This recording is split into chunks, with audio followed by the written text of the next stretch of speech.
Discuss करेंगे बेटा equivalent weight के बारे में। इक्विवेलेंट वेट, तुल्यांकी भार, बहुत ज्यादा इंपॉर्टेंट है ये तुल्यांकी भार। ध्यान दीजिए, तुल्यांकी भार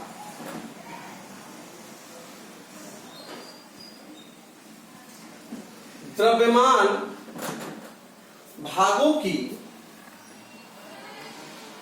वह संख्या है, क्या है, जो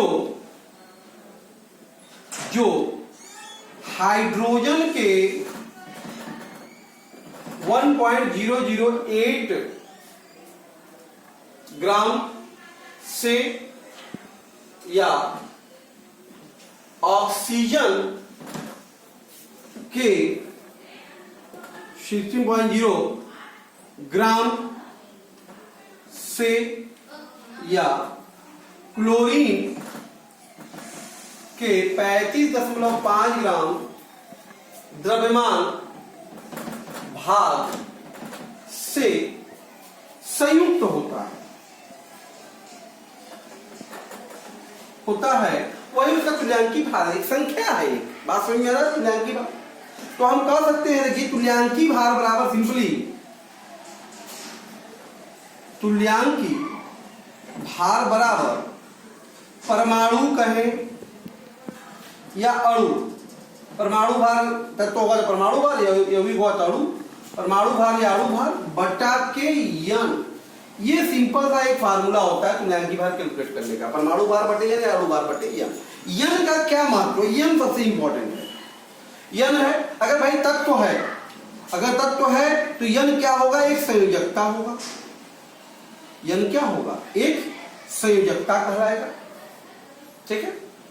और अगर बात समझिए, अगर वह अम्ल है तो अम्ल की क्षारकता कहलाएगा, ओके। अगर क्षार है तो यन क्षार की अम्लता कहलाएगा। लवण है कोई तो लवण पर स्थित आवेश कहलाएगा। कितना आवेश संचित है उस पर, वो आवेश कहलाएगा। अब आक्सीकारक है अगर वो, तो आक्सीकारक द्वारा ग्रहण किए गए इलेक्ट्रॉन की संख्या कहलाएगा यन। कितना इलेक्ट्रॉन आक्सीकारक ग्रहण कर रहा है। अपचायक है वो, तो अपचायक द्वारा त्यागे गए इलेक्ट्रॉन की संख्या कहलाएगा वो।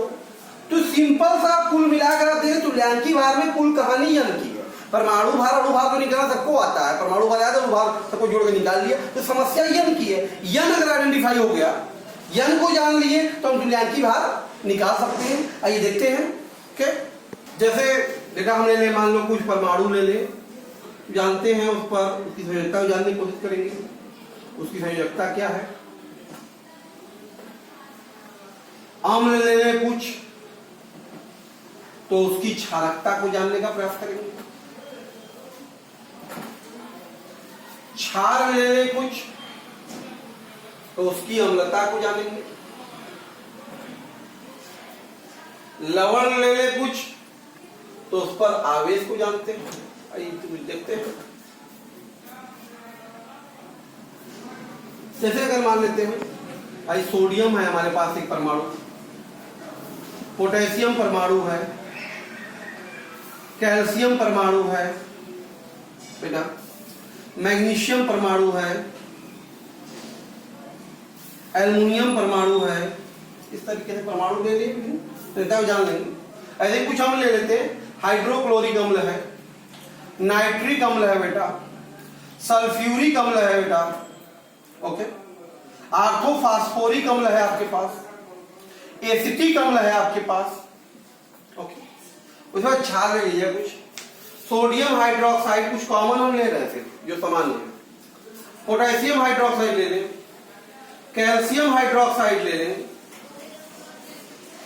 अमोनियम हाइड्रोक्साइड ले लें, एल्युमिनियम हाइड्रोक्साइड ले लें, कुछ लवण ले लेते हैं, NaCl ले लेते हैं, NaNO3 ले लेते हैं, MgCl2 ले लेते हैं, CaCl2 ले लेते हैं, AlCl3 ले लेते हैं, फिर तमाम मिल जाएंगे आपको। तो ये कुछ हमारे पास परमाणु अम्ल क्षार है। तो परमाणु संयुक्ता सबको पता है, सोडियम की संयुक्ता आपको निकालना भी होगा, एक होती है, पोटेशियम संयुक्ता एक होती है, कैल्शियम संयुक्ता बेटा 2 होती है, मैग्नीशियम की भी 2, एल्युमिनियम की भी 3 संयुक्ता आपको पता ही है, क्योंकि भाई ये देखिए फर्स्ट ए समूह का एलिमेंट है, जिस समूह का होगा वो संयुक्ता, फर्स्ट ए का ये भी है, ये सेकेंड ए का है संयुक्ता 2, सेकेंड ए का है संयुक्ता 2, थर्ड ए का है संयुक्ता 3। ये संयुक्ता निकालने तरीके हैं। क्षारकता क्या है? देखिए भाई, किसी आपको बताया गया 9th क्लास स्टैंडर्ड में आपने सीखा होगा, किसी भी अम्ल द्वारा विस्थापनीय हाइड्रोजन परमाणु की संख्या जितने एच एटम है डिस्प्लेसिव, वो इसकी क्षारकता कहलाती है। तो HCl में कितने एच है? 1, क्षारकता इसकी H होगी। HNO3 में कितने एच है? 1, इसी क्षारकता इसकी 1 होगी। सल्फ्यूरिक अम्ल में कितने एच है? 2, इसी क्षारकता कितनी होगी? इसकी 2 होगी। फास्फोरिक अम्ल में कितने एच है बेटा? डिस्प्लेसिव 3, इसलिए इसकी कितनी होगी? सॉरी 3 होगी। एस्टिक अम्ल में विस्थापनी देखिए एच ये है, इसलिए कितनी होगी? 1 होगी। क्षार की अम्लता क्या है कि किसी भी क्षार में उपस्थित OH आयनों की संख्या, तो इसमें कितने OH आयन है? 1, इसलिए अम्लता 1 होगी। इसमें कितने OH आयन है? 1, इसलिए इसकी अम्लता 1 होगी। इसमें बेटा कितने OH है? सॉरी 2 होता है फार्मूला, कितने OH है? 2 है, कितनी होगी? 2 होगी। इसमें कितने OH है? 1 है, इसलिए 1 होगा। एल्युमिनियम हाइड्रोक्साइड में कितने हैं? 3, इसलिए 3 होगा। आवेश देखते हैं, सोडियम क्लोराइड पे Na+C एक आवेश होता है, इसलिए इस पर आवेश 1 होगा। NaNO3 पे भी आवेश बेटा कितना होता है? प्लस माइनस 1 आवेश होता है। Mg2 का देखो, Mg2+ और 2Cl-, 2 आवेश देगा, इसका मतलब इसमें क्या होगा? 2 आवेश होगा। उसे कैल्शियम में भी देखो, धन 2 और 2 क्लोराइड आयन है, इसका मतलब 2 आवेश इस पर भी है। यहाँ पे कितना आवेश है? धन 3, तो 3 आवेश है। इस तरह से हम किसी भी फार्मूले को देखकर उसके क्षारकता, अम्लता या आवेश की जानकारी अगर मिल गई, यन की जानकारी हमें हो जा रही है, तो तुल्यांकी भार हम आसानी से निकाल सकते हैं। आइए कुछ एग्जाम्पल देखते हैं इस पर। ओके, देखिए क्वेश्चन है, कुछ तत्वों का तुल्यांकी भार आपको बताना है। तो आपको पता है ना कि तुल्यांकी भार बराबर क्या होगा बेटा? तुल्यांकी भार बराबर होगा, परमाणु है तो परमाणु भार बटे क्या होगा बेटा? संयोजकता। क्या होगा? संयोजकता। तो आइए पहला देखते हैं। तो कैल्शियम है ना, तो कैल्शियम का तुल्यांकी भार देखिए, परमाणु भार कितना होता है कैल्शियम का बेटा? 40। संयोजकता कितनी होती है इसकी? बताइए 2, इसलिए कितना आ गया बताइए? 20। कितना तुल्यांकी भार आ गया? 20। इसी प्रकार से देखिए एल्युमिनियम का पूछ रहा है, तो एल्युमिनियम का तुल्यांकी भार कितना होगा? तुल्यांकी भार, एल्युमिनियम का परमाणु भार कितना होता है बताइए? 27। और कितना आवेश होता है बेटा इसमें? 3, कितना आएगा? 9। तुल्यांकी भार एल्युमिनियम कितना होगा? 3 होगा। ऑक्सीजन का अगर पूछ दिया आपसे, ऑक्सीजन का तुल्यांकी भार, तो ऑक्सीजन का कितना होता है? 16, आवेश कितना होता है? 2, तो कितना हो जाएगा बेटा? 8। सोडियम का भी पूछे तो भी निकाल सकते थे आप। सोडियम का तुल्यांकी भार सोडियम का 23/1 बराबर 23। इस तरीके से कोई भी परमाणु तत्व होगा, उसकी संयोजकता से भाग देके हम उस परमाणु तत्व का तुल्यांकी भार कैलकुलेट कर लेंगे। क्लियर है बेटा? नेक्स्ट क्वेश्चन है, तरह कुछ अम्ल है हमारे, इनके तुल्यांकी भार निकालना है। तो आपको पता है ये तुल्यांकी भार अगर अम्ल है तो तुल्यांकी भार बराबर अणु भार बटे क्षारकता। अम्ल के केस में ही होगा बेटा। तो पहला देखते हैं HCl है ना, तो पहले अणु भार लिखते हैं। HCl का अणु भार तो ये कितना होगा? 1 क्लोरीन का 35.5, कितना आ गया? 36.5। तो HCl का तुल्यांकी भार बेटा कितना होगा बताइए? तुल्यांकी भार बराबर 36.5 बटे क्षारकता कितना है? 1, तो आंसर कितना आ जाएगा? 36.5। इसी प्रकार दूसरा देखो बेटा, HNO3 का अणु भार कितना है बताइए? अणु भार बताइए भाई, 1 नाइट्रोजन का 14, 16 48, तो कितना हो जाएगा बताइए? आ गया 12 63 63। तो HNO3 का तुल्यांकी भार कितना हो जाएगा बेटा? 63 बटा कितना है? 1, कितना जाएगा बेटा? 63 आ जाएगा। ठीक है। तीसरा देखिए, सल्फ्यूरिक अम्ल नहीं लिखा है, सल्फ्यूरिक का भी निकाल लेते हैं हम लोग। H2SO4 का अणु भार कितना होता है बताइए? 98 ना 2 धन 32 धन 16 का 64 98। तो H2SO4 का तुल्यांकी भार क्या होगा बताइए? 98/2 मतलब 49। इसी प्रकार से आर्थोफास्फोरिक अम्ल है H3PO4 का अणु भार बताइए कितना होगा? जोड़ लीजिए 3 धन 31 और 16 चौका 64। ओके 4 1 5 3 8 और 4 3 7 78। तो H3PO4 का तुल्यांकी भार क्या हो जाएगा बेटा बताइए जरा? 78 बटा कितने हैं? 3 है छात्रता। 3 से भाग दे दिया, 3 दुना के 6, 3 6 18। क्लियर है? इसी प्रकार से एस्टिक अम्ल भी कह रहा है आपसे। तो एस्टिक अम्ल CH3COOH का अणु भार देख लो कितना होगा बताइए? 2 कार्बन है ना, तो 2 12 दुना के 24 हो गया, 4 हाइड्रोजन हो गया, 2 ऑक्सीजन हो गया 32, 4 4 8 2 10 60 हो गया। तो तुल्यांकी भार क्या हो जाएगा बताओ? इसका तुल्यांकी भार क्या होगा? अणु भार बटे क्षारकता कितनी है? 1 तो 60। इस तरीके से आप देख रहे हैं कि विभिन्न अम्लों का तुल्यांकी भार बेटा यहाँ पे कैलकुलेट ऐसे कर सकते हैं। क्लियर है? क्लियर? तो ध्यान दीजिएगा H2 अणु भार कितना है? 4 1 5 3 8 36 9 98 होगा बेटा सॉरी। तो 98/3 कितना जाएगा बताइए? 3 त्रिके 9 और 3 गुना के 6 32.67 होगा। क्लियर? नेक्स्ट क्वेश्चन है, कुछ हमारे पास क्षार दिए हुए हैं, इनका तुल्यांकी भार निकालना है। आपको पता ही है क्षार का तुल्यांकी भार बराबर फार्मूला, तुल्यांकी भार बराबर अणु भार बटे क्या होगा बेटा? अम्लता होगा ना। तो आइए देखते हैं करके देखते हैं। NaOH है तो पहले NaOH का अणु भार लिख लेते हैं आप। कितना आएगा बेटा? ध्यान दीजिए 23 धन 16 धन 1 कितना आएगा? 40 आएगा। तो NaOH का तुल्यांकी भार कितना हो जाएगा बताइए? बताइए भाई 40 बटा कितना OH है? 1 मतलब कितना आएगा? 40 आएगा। क्लियर? KOH है तो KOH का अणु भार बताइए कितना हो जाएगा? पोटेशियम का 39 धन 16 धन 1 39 40 56। तो तुल्यांकी भार का कितना जाएगा बताइए? ध्यान दीजिएगा 56 बटा OH कितना है? 1 मतलब 56 हो जाएगा बेटा। इसी प्रकार से ध्यान दीजिए क्या है? अमोनियम हाइड्रोक्साइड है NH4OH का तुल्यांकी भार मतलब अणु भार पहले निकालेंगे ना। ध्यान दियो 1 नाइट्रोजन 14 हो गया, हाइड्रोजन बेटा कितना है? 5 है तो 5 हो गया, और ऑक्सीजन कितना 1 है तो 16 हो गया। तो कितना हो जाएगा? 16 6 4 10 5 15 और 1 1 2 35। क्लियर है ना? तो 35 हो गया आपके पास। ओके तो तुल्यांकी भार का कितना हो जाएगा?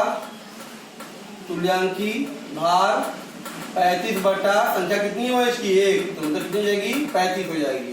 इसी प्रकार से ध्यान दीजिए चौथा में कैल्शियम हाइड्रोक्साइड है का अणु भार निकाल लो। अणु भार कितना होगा बताइए? कैल्शियम का कितना होता है? 40 और 1 का 70 70 गुना के 34 तो 34 और कितना हो जाएगा? 74 74। तो तुल्यांकी भार कितना हो गया बताइए? तुल्यांकी भार बराबर 74 बटे अम्लता कितना हो गया? 2 से भाग दे देंगे कितना आ जाएगा भाई? 37 आ जाएगा। कितना तुल्यांकी भार जाएगा? 37। इसी प्रकार से ध्यान दो Al एल्युमिनियम हाइड्रोक्साइड है का अणु भार निकाल लो। कितना होगा बताइए? एल्युमिनियम का 27 हो गया और 3 7 51 कितना हो गया? 7 1 8 5 2 7 78 हो गया। तुल्यांकी भार बताइए कितना आएगा? तुल्यांकी भार कितना आएगा? 78 बटा के कितने संख्या है? 3 है, 3 से भागेंगे तो 3 गुना के 6 3 6 18 26। इस प्रकार से विभिन्न क्षारों का भी हम तुल्यांकी भार कैलकुलेट कर सकते हैं। देखिए कुछ क्वेश्चन है, कुछ लवण है हमारे पास, उनका तुल्यांकी भार निकालना है। बताइए लवण बटा अणु भार बटे आवेश होता है, सबको पता है। पहला देखते हैं NaCl है, तो NaCl का अणु भार निकाल लीजिए। अणु भार कितना हो जाएगा बताइए? 23 धन 35.5 मतलब 58.5 आ गया। तो तुल्यांकी भार क्या होगा बेटा? तुल्यांकी भार बराबर अणु भार 58.5 बटे आवेश कितना होगा? 1 कितना जाएगा बेटा? 58.5। क्लियर है? दूसरा देखते हैं KCl, तो KCl का अणु भार निकाल लो आप। कितना होगा बताइए? 39 और 35.5 कितना होगा? 0.5 9 5 14 3 3 6 7 74.5 हो गया। क्लियर। तो तुल्यांकी भार कितना हो जाएगा बताइए? तुल्यांकी भार बराबर 74.5 बटे आवेश, आवेश कितना है 1 है, कितना जाएगा बेटा 74.5 आएगा। थर्ड देखिए बेटा MgCl2 है, तो MgCl2 का अणु भार कितना होगा ध्यान दीजिए। मैग्नीशियम का 24 होता है और 2 क्लोरीन तो 71 हो जाएगा, कितना जाएगा 4 1 5 7 2 9, कितना हो जाएगा 95। तो तुल्यांकी भार बताइए कितना जाएगा? तुल्यांकी भार बराबर 95 बटा के 2, कितना जाएगा बेटा 2 चौका 8, 2 सते 14, 2 पांजे 10, 47.5 हो जाएगा। अगला देख लीजिए क्या दिया है आपको CaCl2, तो CaCl2 का अणु भार निकाल लो आप, क्या होगा बेटा? कैल्शियम का 40 और इसका 71, 111 हो गया ये। क्लियर। तो तुल्यांकी भार देखिए, तो तुल्यांकी भार कितना आ जाएगा बताइए? 111 बटा के 2, तो 2 पांजे 10, 2 पांजे 10 और 2 पांजे 10, ठीक है 55.5। फिर आगे देखते रहते हैं। AlCl3 है, तो AlCl3 का अणु भार बताइए कितना हो जाएगा? अणु भार 27 ये हो गया और 3 गुणे 35.5 हो गया, 27 धन 3 बचे 15, 3 बचे 15 1 16, 3 3 9 1 10, तो ये जोड़ देंगे तो 0.5 ये हो गया बेटा 7 6 13 2 1 3 133.5। तो तुल्यांकी भार बताइए कितना जाएगा? तुल्यांकी भार कितना हो जाएगा बताइए? 133.5 बटा कितना आवेश दिख रहा है आपको? 3। ओके 3 से भाग दे दिया, चलो भाग दो, 3 चौका 12, 3 चौका 12, 3 बचे 15, 44.5। छठवां देख लेते हैं बेटा AgNO3, AgNO3 का अणु भार निकाल लो, का अणु भार क्या होगा बताइए? सिल्वर का 108 होता है, नाइट्रोजन का 14 और 16 3 48, तो बेटा क्या हो गया ये देखो 8 8 8 12 8 20 और 4 1 5 5 और 2 7, 170 हो गया। क्लियर। तो तुल्यांकी भार कितना जाएगा बताइए? तुल्यांकी भार बराबर 170 बटा आवेश कितना होगा? 1 का होगा, 100 कितना हो गया 70 हो गया बेटा। इसी प्रकार क्या बचा है? Sodium nitrate, sodium carbonate, sorry, तो सोडियम कार्बोनेट Na2CO3 का अणु भार निकाल लो आपको। पहला काम देखो 2 सोडियम है, 123 2 का क्या हो गया 46, कार्बन का 12, 16 3 48, कितना आ गया 106 आ जाएगा सर, 106 देख लीजिए, 8 2 10 6 16 4 1 5 9 1 10। तो तुल्यांकी भार बताइए कितना आ जाएगा इसका? तुल्यांकी भार बराबर 106 अणु भार बटे आवेश कितना है 2, तो बेटा कितना आ जाएगा 53। इस तरह से विभिन्न लवणों के भी हम क्या कर सकते हैं? तुल्यांकी भार कैलकुलेट कर सकते हैं। ओके, बड़ा इंपॉर्टेंट क्वेश्चन है, आस्तिक कारक का बहुत इंपॉर्टेंट है, कई बार पूछा गया है, बोर्ड में भी पूछा है, कंपटीशन में पूछा जाता है। पोटेशियम परमैंगनेट का देखिए KMnO4 की बात कर रहा है वो, सबको पता है ये आयनाइज होगा निश्चित तौर पे बेटा, K प्लस MnO4 माइनस आयनों में टूटता है इस तरह से। तो हमें ध्यान देना है कि पहला अम्लीय माध्यम में बात कर रहा है, अम्लीय माध्यम में हमें इलेक्ट्रॉनों की संख्या चाहिए, तो याद रखिएगा MnO4 माइनस जो होता है बेटा अम्लीय माध्यम में Mn2 plus minus ion Mn2 plus में परिवर्तित होता है। इसको बैलेंस कर लेते हैं, 4 ऑक्सीजन है तो 4H2, क्लियर है, और 8 हाइड्रोजन होगा तो 8H प्लस, तो देखो यहाँ 2 है, 8 से क्या इलेक्ट्रॉन बचा 5 इलेक्ट्रॉन, तो N की वैल्यू कितनी आ गई 5। तो तुल्यांकी भार सीधा सा हो गया हमारे पास, इसका तुल्यांकी भार कितना होगा? अणु भार दिया है ना 158 बटा के 5, कितना हो जाएगा 5 3 15 5 1 5 5 6 30, 31.6। तो अम्लीय माध्यम में पोटेशियम परमैंगनेट का तुल्यांकी भार कितना होता है 31.6। दूसरा करा है क्षारीय माध्यम में, ध्यान दीजिएगा क्षारीय माध्यम की जो बात होती है ये सब ये ध्यान रखना बहुत जरूरी है। क्षारीय माध्यम में MnO4 माइनस आयन जो होता है बेटा वो MnO4 2 माइनस आयन में कन्वर्ट होता है। तो परमाणु सारे बराबर है, आवेशन करना है तो ये इलेक्ट्रॉन खाली यहाँ पे जोड़ना पड़ेगा। N की वैल्यू यहाँ पे क्षारीय माध्यम में कितनी होती है 1 होती है, तो तुल्यांकी भार यहाँ पे कितना जाएगा आपके पास? तुल्यांकी भार कितना जाएगा बताइए? 158 बटा के 1 मतलब 158 ही होगा क्षारीय माध्यम में। फिर उदासीन माध्यम की बात कर रहा है, तो उदासीन माध्यम में ध्यान दीजिएगा जो MnO4 माइनस जो आयन है वो MnO2 में परिवर्तित होता है। पहले 2 ऑक्सीजन है तो डेफिनेटली 2 का दोगुना 4OH माइनस, तो 4OH तो 2H2O, तो परमाणु सारे देखिए बराबर हो गए हमारे, 4 2 6 ऑक्सीजन, 4 2 6 हाइड्रोजन, 4 4 आगे देखिए यहाँ पे 1 है, यहाँ पे बेटा यहाँ पे 4 है, यहाँ पे 1 है, कितना इलेक्ट्रॉन जोड़ना है, 3 इलेक्ट्रॉन जोड़ना पड़ेगा। यम की वैल्यू उदासीन माध्यम में कितनी होती है, यहाँ पे 3। तो तुल्यांकी भार हमारे पास कितना जाएगा बताइए, तुल्यांकी भार जो आने वाला है उदासीन माध्यम में कितना आएगा बेटा, 158 बटा के 3 आएगा। तो 3 पचे 15 और 3 दुना के 6, 3 पचे 15, 3 दुना के 6 और 3 छक्का 52.6 था। इस तरीके से पोटेशियम परमैंगनेट का ध्यान दिए, बहुत इंपॉर्टेंट है। अम्लीय माध्यम में तुल्यांकी भार 31.6, क्षारीय माध्यम में 158 ही होता है और उदासीन माध्यम में 52.67 होता है। और खास तौर पे याद रखना कन्वर्जन इसका, अम्लीय माध्यम में MnO4 - Mn2+ में, क्षारीय माध्यम में MnO4 2- में, उदासीन माध्यम में MnO2 में कन्वर्ट होता है। ओके, पोटेशियम डाइक्रोमेट का अम्लीय माध्यम बड़ा, ये भी इंपॉर्टेंट क्वेश्चन है बेटा। तो देखिए पोटेशियम डाइक्रोमेट अम्लीय माध्यम में जो है, ये आपको पता ही है, एनाइन अगर होगा Cr2O7 तो निश्चित तौर पे ये 2K+ और Cr2O7 2- में एनाइन होता है। तो यहाँ पे Cr2O7 ये जो है Cr3+ आयन में कन्वर्ट होता है, तो बैलेंस कर लेंगे 2, 7 ऑक्सीजन है तो 7H2O हो जाएगा और 14 हाइड्रोजन H+ परमाणु देखिए बराबर हो गए।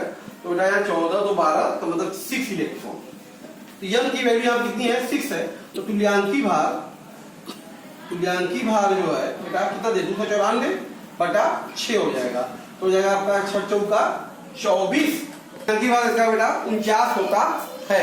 एक क्वेश्चन इसी पे आया था आपके कंपटीशन में कि NH4 अमोनियम ट्वाइस Cr2O7 इसका तुल्यांकी भार, ये यूपीसी में पूछा गया था। तो उसमें लिखा था कि परमाणु भार, मान लीजिए परमाणु भार को अगर A कह दिया जाए तो A/2 है कि A/4 है कि A/6 है कि A होगा।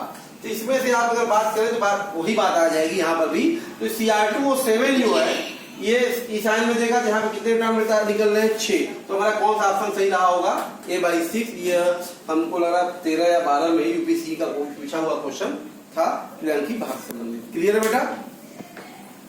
ओके, हमारा क्षारक है फेरस अमोनियम सल्फेट।